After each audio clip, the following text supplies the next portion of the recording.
দর্শক, ইতিমধ্যে কিন্তু আমি সরাসরি একটি বিষয় আপনাদের মধ্যে তুলে ধরার জন্য সরাসরি লাইভে যুক্ত করেছি। ইতিমধ্যে কিন্তু লাইভ টিভি এবং সিটি টেলিভিশনের অনলাইন পোর্টাল থেকে সরাসরি যুক্ত হয়েছি। আমার পাশে যে দেখতে পাচ্ছেন, আমি যদি বলে রাখি, আমাদের 10 নং নতুনলাবাদ ইউনিয়নের আগরবাড়ির যে বাজার রয়েছে, সেই আগরবাড়ি বাজারে কিন্তু একটি মর্মান্তিক দুর্ঘটনা ঘটে গিয়েছে। 8 নম্বর ওয়ার্ড। আমি যদি বলে রাখি দর্শক, এই ওয়ার্ডেরই কিন্তু বর্তমান সময়ে যে ব্রিটিশ সরকারের যে একটি মহল রয়েছে, সেই মহলটি কিন্তু এখনও কিন্তু উন্মুক্তভাবে কিন্তু চলাফেরা করতেছে কিন্তু রায়গঞ্জ পথে এবং ঘাটে। এই পথে ঘাটে চলাফেরা করেও কিন্তু নিরীহ মানুষ কিন্তু এখন তাদের হাত থেকে মুক্তি পাচ্ছে না। এখনও কিন্তু হামলা মামলার শিকার হতে হচ্ছে কিন্তু সাধারণ মানুষের। এই সাধারণ মানুষের যে হামলা মামলার শিকার হয়ে কিন্তু আজকে তারা কিন্তু ভুক্তভোগী হয়ে আজকে জখম অবস্থায় ঝালাপাড়ি সদর থানায় একটি অভিযোগনামা দায়ের করেছে তাদের নামে। কি বিষয়ে অভিযোগনামা দায়ের করেছে, কার উপরে দায়ের করেছে, কোন বিষয়ের উপরে দায়ের করেছে, সেই বিষয়ে জানবে আজকে যে ভিকটিম যে রয়েছে মূল তার মুখ থেকে জানার চেষ্টা করবে। আপনার নামটা বলে একটু পরিচয় দিবেন। আপনাদের কাছে একটু বলবেন, ক্যামেরা দিক থেকে বলবেন যে আপনাকে কারা হামলা করেছে।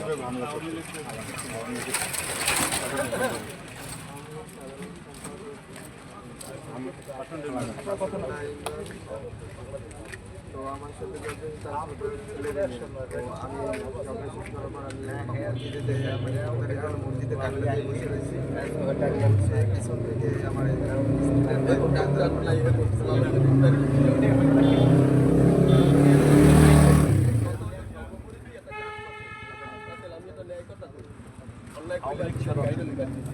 আর কি ছিল তার সাথে? একাই ছিল। তারপর আমি বাসায় গেছি, বাসায় যাওয়ার পর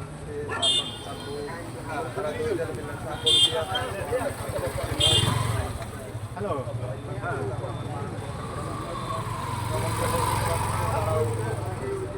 এখন এই বিষয়ে আপনি কি চাচ্ছেন, কি দাবি করছেন?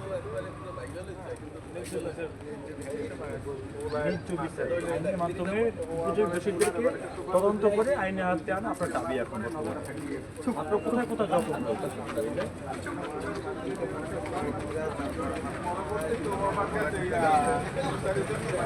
এইটা কখন?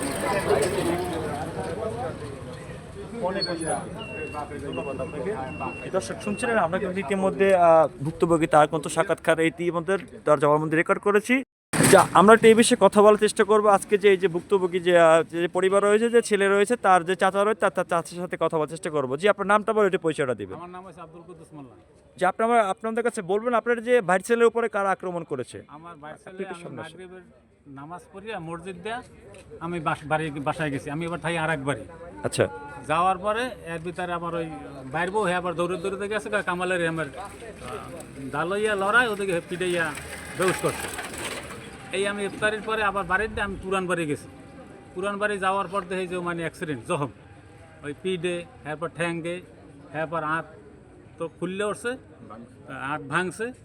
এই আমি দেখকে আমার ভাই, ছোট ভাই জামাল মোল্লা, মানে কামালের আব্বা, হেবার ছিল বরিশাল এলাকায়, ছিল না, আমরা তো বাড়িতে কোনো পুরুষ পোলা ছিলাম।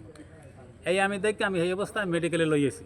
আচ্ছা, এখন সদর থানায় তো আপনারা এসেছিলেন। হ্যাঁ, আমরা সদর থানায় এসেছি। থানা আসার পরে কি অভিযোগ করেছেন? হ্যাঁ, অভিযোগ করছি। থানা থেকে কি বলেছে আপনাদেরকে? থানা থেকে পড়ছে আমি সুষ্ঠু বিচার পাইবেন, সুষ্ঠু বিচারের দাবি করেছেন এবং পাবেন ইনশাল্লাহ। সুষ্ঠু বিচার পাবেন। আচ্ছা, এখন আপনি এই বিষয়ে কি বলতে চাচ্ছেন মূলত? আমি এবার যে ন্যায্য যে বিচার, যেটা প্রাপ্য, যে আমরা তো নিরীহ মানুষ, এইভাবে যে জুলুম অত্যাচার হইতেছে এলাকার ভিতরে যে করতেছে, এগুলো তো নেক্সট টাইম না হইতে পারে, জন্য উপযুক্ত বিচার চাচ্ছেন আপনি।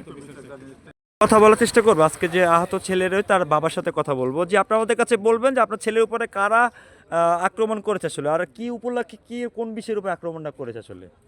আসলে মূল কথা হলো, আমি তো বাড়িতে ছিলাম না, আমি তো বরিশালে কাজ করি। তো সন্ধ্যা টাইমে ফোন দিয়ে আমারে বলছে যে এরকম কামালেরে আলামিন মারিয়ে বেউস করছে। এই শুনে আমি তার কাছে জিজ্ঞাসা যে কি। আচ্ছা, এই আলামিনটা কে? আলামিন হলো আপনারা ম্যাজিক ড্রাইভার। আচ্ছা, ম্যাজিক ড্রাইভার এবং 8 নং ওয়ার্ডের সাধারণ সম্পাদক, মানে আওয়ামী লীগের। এবং প্রথম তার ছেলে ইট মারছে। আচ্ছা, প্রথম তার ছেলে ইট মারছে, ইট মারিয়ে পাও জখম করছে। পাও জখম করার সাথে তার ছেলের মানে ধাবার ধমকি দিয়েছে। এরপরে আসরের নামাজের সময় আপনার মসজিদে আসছে। মসজিদে আসার পরে গাডলায় বসার পরে পিছন থেকে আলামিন পিছন থেকে সাপল এবং রড দিয়া, আপনার পাইপের রড দিয়া বাড়ি পিছন দিয়া শুরু করছে। শুরু করে এক পর্যায়ে ঠ্যাং, পিঠ এবং হাত ভাঙছে, ভয়ঙ্কর ওখানে শোয়াই রাখছে। এরপরে মহিলারা, বাড়িতে কোনো পুরুষ পোলা ছিল না, মহিলারা পরে আর কি লোকজন। জালালকাড়ি সদর হাসপাতাল থেকে আপনাদের কি ভর্তির জন্য বলেছে কিনা আসলে? জালালকাড়ি সদর হাসপাতালে দেওয়ার পর তারা রিপোর্ট দিয়েছে, 3-4 টেস্ট দিয়েছে। টেস্ট দেওয়ার পরে তারা ভর্তির জন্য আবেদন করছিল, আমরা ভর্তি নেই না। এই জন্য তো এই যে ভর্তি তারা ওখানে রাখবো, ওখানে আমাদের জন্য নিরাপত্তা না। এই জন্য আমরা আমাদের রুগী আমরা আমাদের আওতার ভিতরে নিয়ে যাইতেছি, যে আমাদের কাছে থাকলে নিরাপত্তা থাকবে, ওখানে নিরাপত্তা হবে না। আচ্ছা, এখন এই জন্য আপনি বাবা হিসাবে আপনার ছেলের জন্য কি দাবি করতেছেন? এখন আমার দাবি একটাই, আমি সুস্থ সঠিক বিচার চাই, যে এ ধরনের ঘটনা আর কোনো দিন না ঘটে এলাকায়। আর এরা দল যা শুরু করছে, মানে এখন পর্যন্ত তারা নিউজতে আসে নাই, এরা এখনও উচ্ছৃঙ্খল সৃষ্টি করে। জি, ধন্যবাদ আপনাকে। যে দর্শক শুনছিলেন আমরা